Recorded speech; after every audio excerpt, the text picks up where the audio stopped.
मेरे प्रिय साथियों नमस्कार। तो ये यूनिट 3 है और हम दे रहे हैं आपको प्रदूषण के कारण एवं उनके निवारण।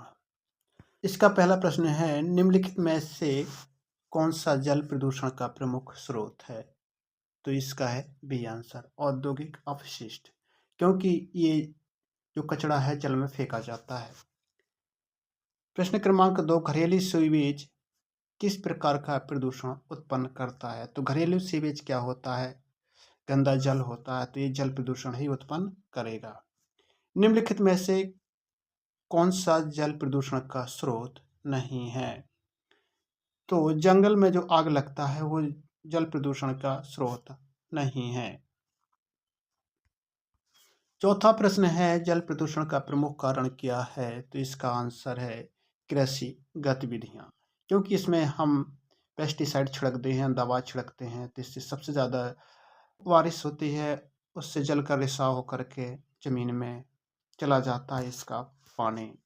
नाइट्रोजन और फास्फेट किस प्रकार के प्रदूषण से जुड़े होते हैं? तो नाइट्रोजन और फास्फेट ये जल प्रदूषण से जुड़े होते हैं, क्योंकि जो नाइट्रोजन होती है वो मलमूत्र में अमोनिया के रूप में पाई जाती है और फास्फेट हड्डियों में, चट्टानों में पाए जाते हैं। तो ये जल के रिसाव के कारण जल स्तर तक चले जाते हैं। उद्योगों द्वारा छोड़े गए कौन से प्रदूषण जल स्रोतों को प्रदूषित कर सकते हैं? तो जो जल में घुले होते हैं सॉल्वेंट्स और धातु, इनके द्वारा जल प्रदूषण होता है। कृषि में उपयोग किए जाने वाले कौन से उत्पाद जो जल को प्रदूषित करते हैं? तो कृषि में क्या होते हैं? उर्वरक होती है, यानी खाद होती है, और कीटनाशक होते हैं। ये जो दोनों खाद और ये दवाइयाँ होती हैं छिड़कने वाली, ये सभी जल प्रदूषण करती हैं। निम्नलिखित में से किसे जैविक प्रदूषण माना जाता है?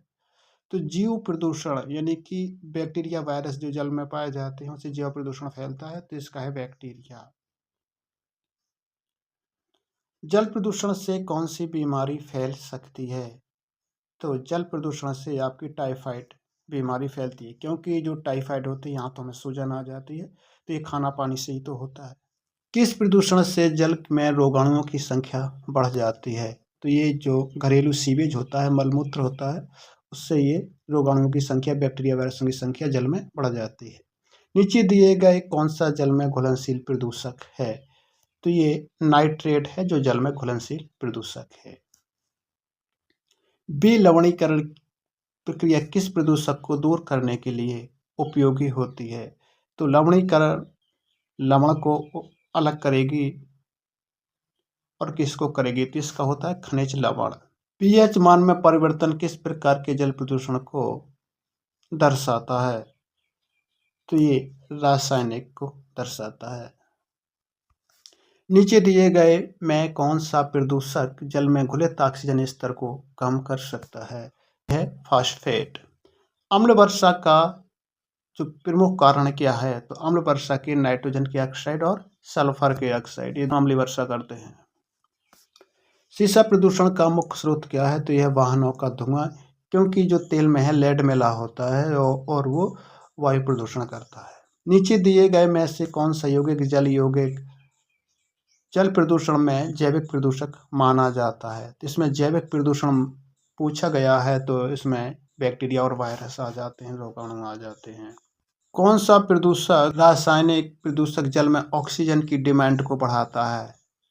तो ये बढ़ाता है रासायनिक ऑक्सीजन डिमांड, यानी कि सीओडी को बढ़ाता है। जल स्रोतों में नाइट्रेट्स का उच्च स्तर किसके कारण हो सकता है? तो ये कृषि उर्वरक से हो सकता है। किस जल प्रदूषक के कारण ब्लू बेबी सिंड्रोम होता है? तो ये नाइट्रेट के कारण ब्लू बेबी सिंड्रोम होता है। इसमें बच्चा क्या है, नीला पड़ जाता है।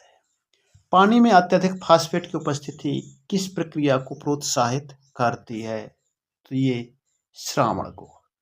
सीसा प्रदूषण का मुख्य प्रभाव किस अंग पर पड़ता है? तो ये पड़ता है आपके मस्तिष्क पर, ब्रेन पर पड़ता है। जल में आर्सेनिक की उच्च मात्रा किस बीमारी का कारण बनती है? तो जल में जब उच्च आर्सेनिक होगा तो इससे कैंसर जैसी भयानक बीमारियां हो जाती हैं।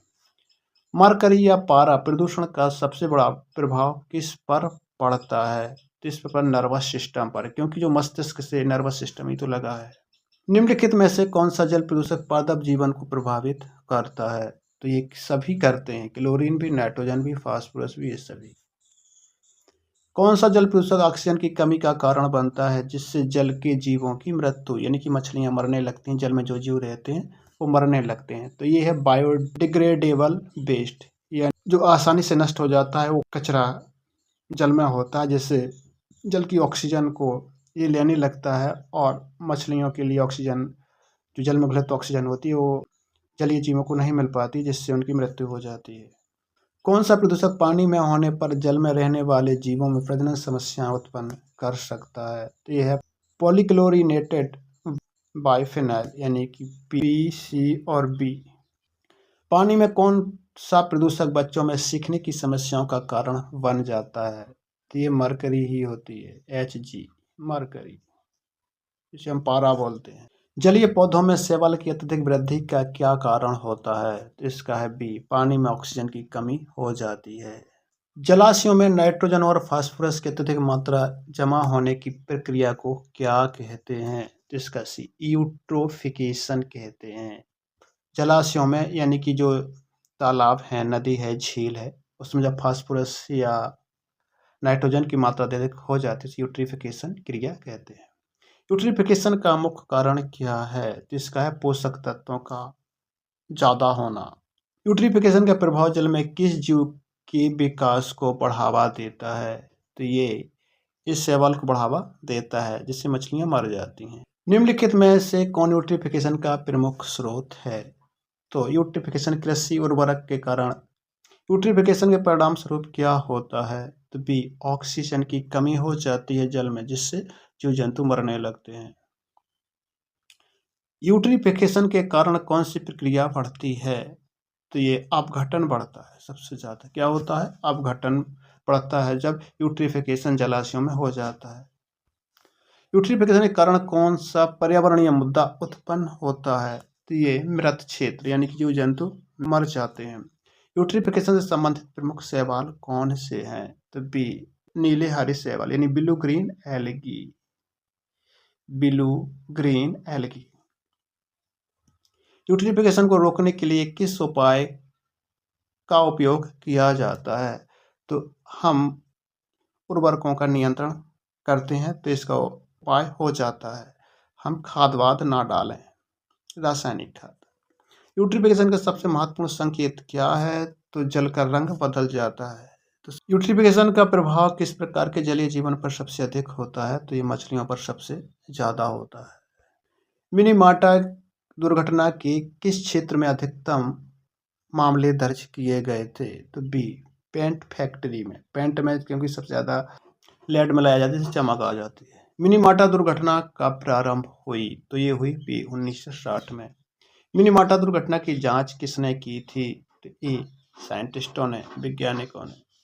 मिनीमाटा दुर्घटना की निर्माता कंपनी का नाम क्या था? तो बी, मिनीमाटा केमिकल्स। मिनीमाटा दुर्घटना के परिणाम स्वरूप जानलेवा बीमारी कौन कौन सी होती है? तो यह डी, मरीजी होती है, डायबिटीज भी होती है, कैंसर भी होती है, सभी होती है। मिनीमाटा दुर्घटना के बाद जापान सरकार ने क्या कार्रवाई की थी? तो संयमित निर्यात पर प्रतिबंध लगा दिया था। मिनीमाटा दुर्घटना के प्रमुख प्रभावी इलाज का नाम क्या है? तो बी, जिंक उपचार किया था। मिनीमाटा दुर्घटना के बाद निर्मित सामान का नाम क्या था? तो उसका नाम था शिप्स। निम्नलिखित में से किस देश को इस घटना के बाद अपने पानी में अधिकतम स्तर मरकरी तत्वों की जांच करने को मजबूर किया था? तो ये था इसके भारत, क्योंकि जो मिनीमाटा रोग होता है, मिनीमाटा रोग, वो मरकरी प्रदूषक तत्व की उपस्थिति से होता है, मिनीमाटा रोग।